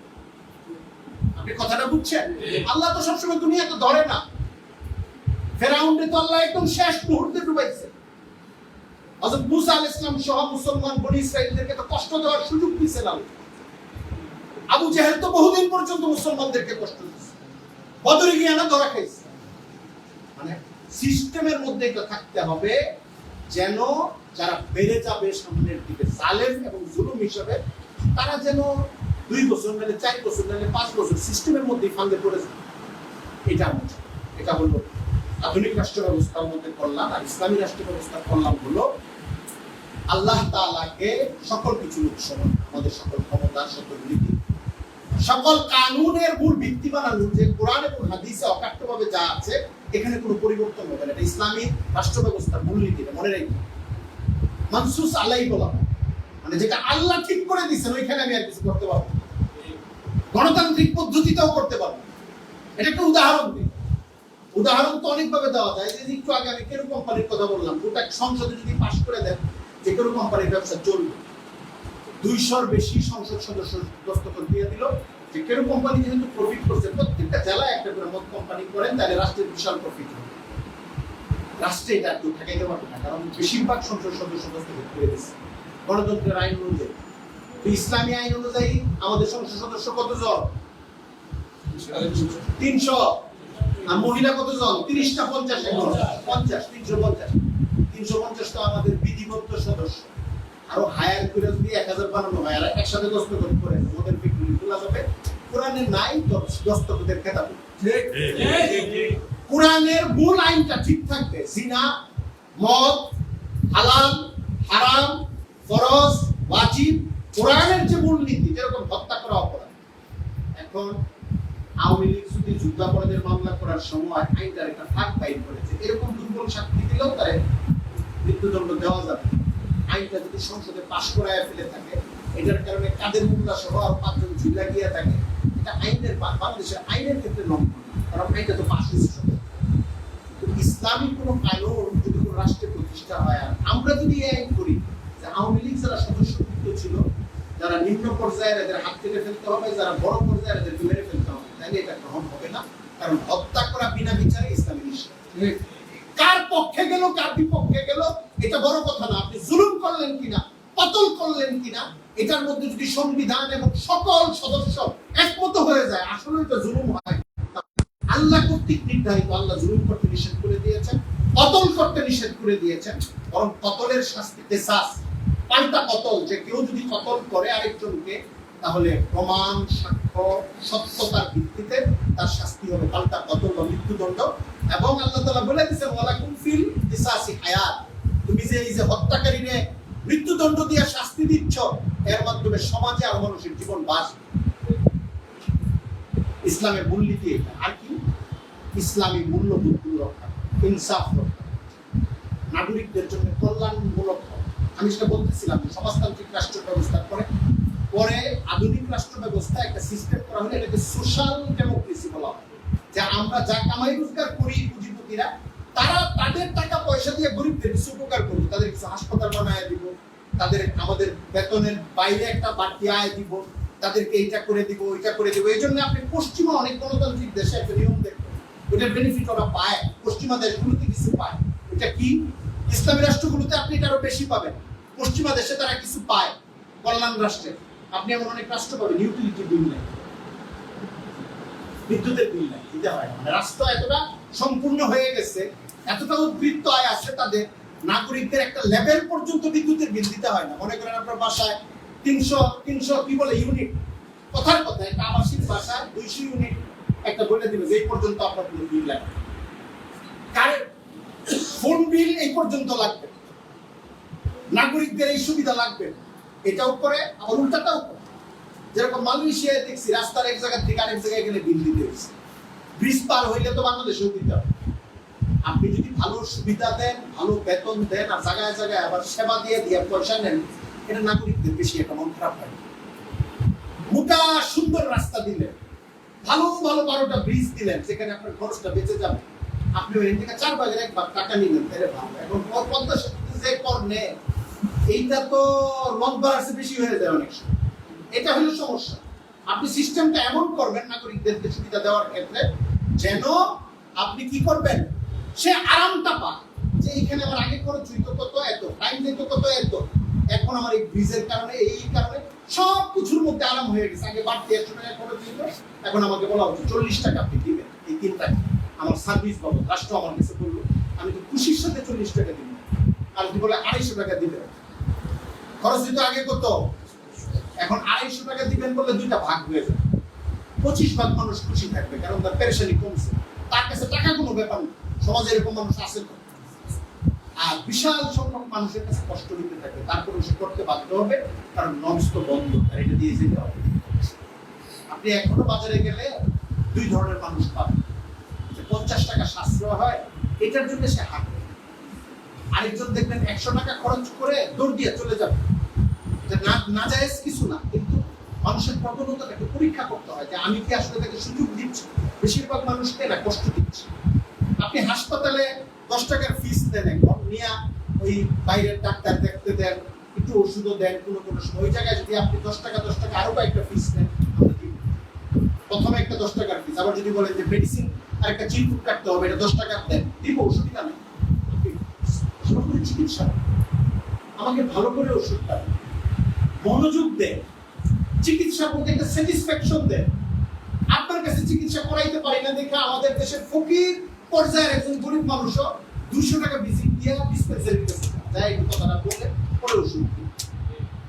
একটা সরকারি হাসপাতালে আপনি 10 টাকার টিকিট নিয়ে অহংকার করতেছেন কেন, যে আমরা 10 টাকা দিয়ে সেবা দিই, সেবা তো দেন না। 200 লোকের লাইন থাকে, ডাক্তারের মেজাজ খারাপ থাকে, হ্যাঁ আপনার কি, হ্যাঁ সমানে লেখতেছে। চোখের পাওয়ার পরীক্ষা করতে গেলে দেখা যায় যে পাওয়ারের কাছে আমার চোখ কোনোদিনই যায় না, ওই পাওয়ারের সাথে আমার চোখে দেখা করে। টাইম নাই বেচারা, দুষ্টাই। একবার আমার এরকম হয়েছে, হওয়ার পরে আমি দেখছি যে আমি তো ভুল করছি, আমার তো এখানে আসা উচিত হয়। আমার ঠান্ডা মাথায় পয়সা দিয়ে একজন ডাক্তার সামনে বেচারা পাওয়ার তো 8 বার টেস্ট করতে হয়, ঢুকাইতে হয়, বের করতে হয়, দেখেন ঠিক হইতো কিনা, ইজি হইতো কিনা, এখন আপনি কেমন দেখেন, ছোট না বড় দেখেন। ডাক্তারের একটা টাইম নিয়ে সেট করে, কাজটা সেট করে, 2 মিনিট তো টাইম নেয়, লম্বা লাইন, সাড়ে যে আরো আপনার পিছনে 82 জন আছে, কি করবে? ডাক্তার বসা আমাদের কাছ থেকে পয়সা ওই তুলনায় আরেকটু বেশি, 10 টাকার জায়গায় 25 টাকা নেন, আমরা দিব, গরিব মানুষটাও দিব।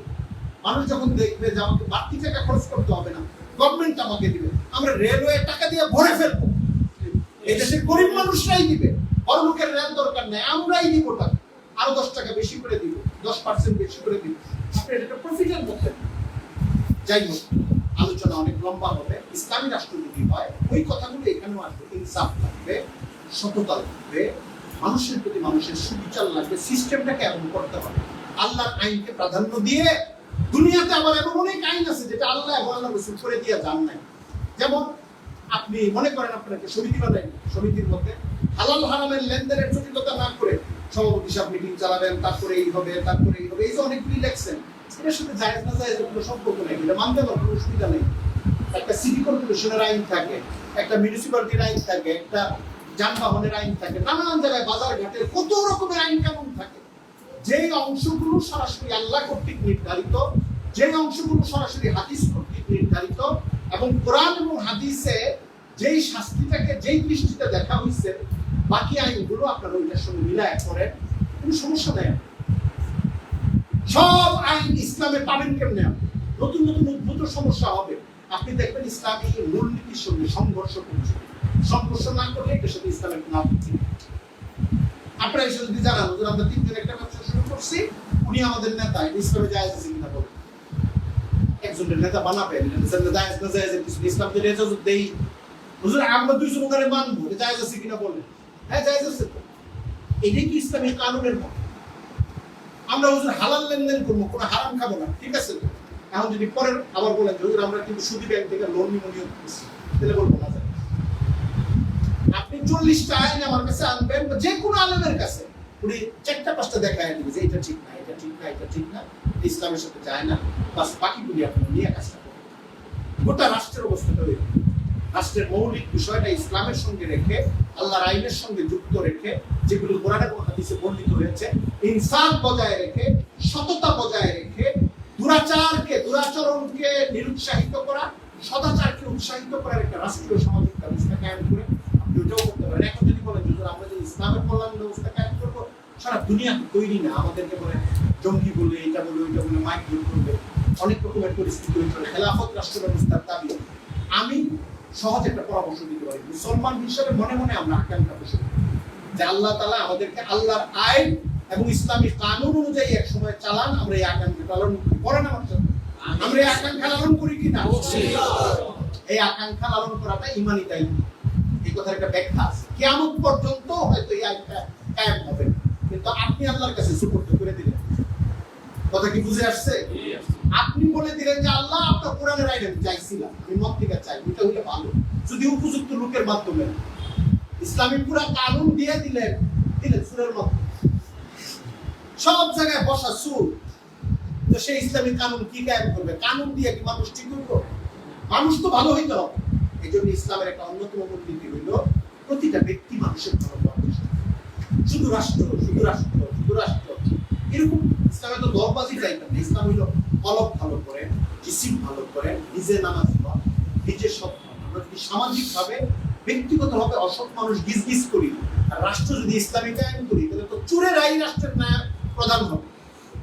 ওরা তো এরাও তো 15,000 কোটি টাকা বা 5,000 কোটি দিবে এক এক ব্যাংকে। একটা ফ্লাইওভার বানাবে, বাজেট থাকবে 5,000 কোটি টাকা, বিল করবে 12,000 কোটি টাকা, বলবে যে এটা বাড়াও, বরাদ্দটা বাড়াও। 5,000 কোটি টাকার ফ্লাইওভার এভাবে তো হবে না, এখানে মার্জিন কই? মার্জিন নাই, মার্জিনটা বাড়াও, করবা 5,000 কোটি টাকা, 5,000 কোটি আমি দিব, আরো 500 কোটি বাড়ায় দিব, বাকি মার্জিনটা আমারে দিয়ে দিবে। গত 10-12 বছরের এরকম গল্প এখন আকাশে বাতাসে আসতেছে, আমার যাচাই করার সুযোগ। আমি ওই লেভেলের অর্থনীতি, কিন্তু ইসলামী রাষ্ট্র করলেও যদি এই লেভেলের মানুষ আসে, তাহলে তার জন্য এই শয়তানিগুলি করার সুযোগ থাকে অনেকদিন পর্যন্ত। এই জন্য মানুষ ভালো হইতে হবে। হযরত উমরের মতো মানুষ, হযরত উসমানের মতো, হযরত আলীর মতো কাঁপতে থাকবে যারা নিজেদের সাদাকাত নিয়ে 10 বছর 20 বছর রাষ্ট্র চালায়া যাবে, তার ছেলে, তার মেয়ে, তার ভাইনা, তার নিজের, তার ভাতিজা, কোনো একটা কাপড়ও পারবে না, একটা গাড়িও পারবে না, এক গজ জমিও পারবে না, কোনো কিছু পারবে না। আগের মতো আবার কাঁচা বাজারে ব্যাগ লয়ে করতে থাকে, পুরা মাছ, মলা মাছ কিনবে, আধা কেজি 150 কিনবে, কয়েক পকেটে পয়সা নেই, আগে যেমনি চলতে এমনি চলতেছে। এরা হলো খলিফাতুল মুসলিমিন হওয়া, এটা হলো ইসলামী রাষ্ট্র ব্যবস্থার সিস্টেম। পরিবর্তন দেখা গেলে আর উপযুক্ত জবাব দিতে না পারলে খবর আছে ইসলামী রাষ্ট্র। জবাবদিহিতা শুধু নাগরিকরা দিবেন, রাষ্ট্রের যারা কর্ণধার। আপনি আমাদের দেশের মন্ত্রী জেলে যায় কলাম করে, আপনি 15 বছরের মধ্যে 2টা মন্ত্রীর হাতে বাইন্ধে লয়ে গেছে, দেখান আপনি চুরি তো করছে। মানে আমাদের টোটাল সিস্টেমটা করাপ্টেড। এক দলিল হইল এটা, 2টা বিচারপতি ধরা পড়ছে, 5টা পুলিশের বড় অফিসার হাতে হাত করা পড়ায় লয়ে যেতেছে। এটা আপনি দেখান, মানে দেখাবেন না। বিএনপি ওলাদেরকে তাদের ক্ষমতার বাইরের সময় মাইক দিচ্ছেন, আর আওয়ামী লীগ ওলারা দৌড় পারতেছে তাদের ক্ষমতা নাই সময়। এটা তো বগের মুলুকের সিস্টেম, এটা তো কোনো আইন কানুনের সিস্টেম না। যার ক্ষমতা নাই তারে পিটাইতেছে। চুর সে, কিন্তু চুর হইলে আগে ধরলেন না কেন? তার মানে আপনার স্বয়ংক্রিয় আইন ব্যবস্থাটা ঠিক না, আপনার স্বয়ংক্রিয় রাষ্ট্র ব্যবস্থাটা ঠিক না। ঠিক থাকলে আগেই ধরা পড়বে। আপনি আগে ধরতে পারেন নাই, পরে ধরতে পারছেন, ওটা আইন কানুনের কারণে না, পরিস্থিতির কারণে। জিনিসগুলি ঠিক করতে হবে। এটা আধুনিক রেখেই করুন, আর কি ইসলামী করেই করুন। যদি ইসলামী করতে দেরি হয়, যে মানুষ তো তৈরি হয় নাই, আমরা আকাঙ্ক্ষা লালন করি, মন থেকে পছন্দ করি, কিন্তু ছোট ছোট চেষ্টাগুলিও করতে চেষ্টা করি। একটা আধুনিক সিস্টেমের মধ্যে যদি এটা হয়, বাচ্চাদের 1000 স্কুল বানানো যাবে, যেটা ইসলামী, আমরা এটা করব। সামাজিক ভাবে ইসলামের জন্য খেদমত করা, একটা ইসলামী রাষ্ট্রের জন্য অনুকূল হয়, এই কাজগুলো আমরা করতে থাকবো, কারণ এটা ইসলাম প্রচার দিবে। স্কুল কলেজের বাচ্চারা পড়তে থাকবে, তাদেরকে কোরআন শিখাইতে থাকা, এটা ইসলামী রাষ্ট্রের খেদমতের মধ্যে। আমরা কিছু মানুষ আছে এরকম, যে হুজুর রাষ্ট্র কায়েম না হইলে এগুলি করে কি হবে, এরা নৈরাষ্ট্যবাদী মানুষ, এরা প্রতিকূল মানুষ। আমাদের এমন হইতে পারে আগামী 250 বছর পর্যন্ত ইসলামী রাষ্ট্র কায়েম হবে না, তাহলে আমাদের ডাক্তারদের নামাজি হওয়ার দরকার নাই, ইঞ্জিনিয়ারদের হাফেজ হওয়ার দরকার নাই, অর্ধেক আলেম বাংলাদেশের হাজার হাজার স্কুল কলেজ শিক্ষিত নাগরিকদের হয়ে যাওয়ার দরকার নাই। জিন্সের প্যান্ট পরা, টি শার্ট পরা থাকবে, ইমামের মতো দাঁড়ায় যাবে, সুন্দর তেলাওয়াত করতে থাকবে, এরকম ছেলে আমাদের দরকার নাই। এটার জন্য কোন ছোট থেকে ছোট দিনের ক্ষেত্রে আমরা ছোট নজরে দেখবো না। আমরা মহান ইসলামী রাষ্ট্রের জন্য এবং আল্লাহ তাআলার ইবাদত এবং দাসত্বের জীবনের জন্য নিবেদিত কর্ম প্রয়াসের অংশ হিসেবে ছোট ছোট ছোট ছোট মক্তবে যে পড়ান, উনি মক্তবে মোহাম্মদের সাথে পড়াবেন। স্কুল কলেজের বাচ্চাকে যে পড়াই, ওইভাবে পড়াবো। যারা দাওয়াত এবং তাবলীগের কাজ করবো, আল্লাহর হুকুমকে মানার জন্য, দ্বীনকে ছড়ানোর জন্য ওই মেহনতের সাথে করতে থাকবো। কোনো কাজকে ছোট মনে না করা, যে না আমি তো জেহাদটা করতে পারতেছি না, তাইলে আর বাকি কাম বিক্রে লাভ নেই। আমি তো ইসলামী রাষ্ট্র কায়েম করতে পারতেছি না, তাইলে আর বাকি কাম বিক্রে লাভ নেই। এটা একটা ভুল, ধোঁকা। আমার ওই ইসলামী রাষ্ট্র কায়েম হইতে দেরি হইতে পারে, কিন্তু আমি চলে আমার হাতের কাজগুলো আমি করতে থাকি, আমার হাতের কাছের কাজগুলো আমি করতে থাকি, যেটা আমি পাই, যেটা আইন সম্পর্কে, এই দেশে কোনো সমস্যা নেই, এই কাজগুলো করি, ভালো মানুষকে পরিচিত করি, উদ্দীপ্ত করি, সামনে অগ্রসর করার চেষ্টা করি, এবং আমি নিজেও ভালো করি, সমাজটাকে ভালো রাখার চেষ্টা করি, ন্যাক বানানোর চেষ্টা করি। আমাদের গোটা তরুণ তরুণ প্রজন্মকে আল্লাহর দ্বীন শিখাই, দ্বীনের প্রেম শিখাই, চোখে পানি আনতে শিখাই, আল্লাহর কাছে দোয়া করতে শিখাই, ফুর্তি ফার্তা গান বাদ্য এগুলি থেকে মুক্ত হয়ে চরিত্রবান হওয়া, আখলাক ওয়ালা হওয়া, এটার জন্য আমরা চেষ্টা করি। আল্লাহ তাআলা আজকের এই প্রোগ্রামকে যারা আয়োজন করেছেন, যারা এসেছেন, যারা কষ্ট করে শুনেছেন, আমাকে যারা দাওয়াত দিয়েছেন, প্রত্যেকে শুকরিয়া আদায় করি, এবং আল্লাহ তাআলা আমাদের এই বসাটাকে এবং কথাবার্তাকে আল্লাহ তাআলা কবুল করে নেন, এবং আমাদের কথার মধ্যে কোনো ভুল হয়ে গেলে আল্লাহ তাআলা ক্ষমা করে দিন, এবং সহি দ্বীনকে বোঝার তৌফিক দান। ওয়া আখিরু দাওয়ানা আলহামদুলিল্লাহি রাব্বিল আলামিন ওয়া মা আলাইনা ইল্লা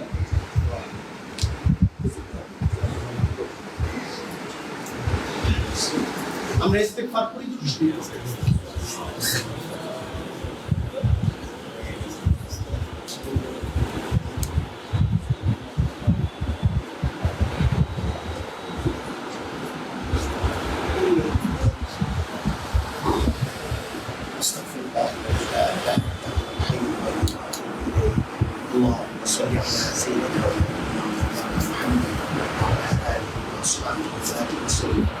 রবিউল আউয়াল মাস আলাদা করে নবী চর্চার জন্য কোনো ফজিলত নেই, কিন্তু নাই মানে এটা না এই মাসে করব, সারা বছরই আমরা নবীর জীবন আলোচনা করবো, জানবো, শিখবো, দুরূদ শরীফ পড়বো।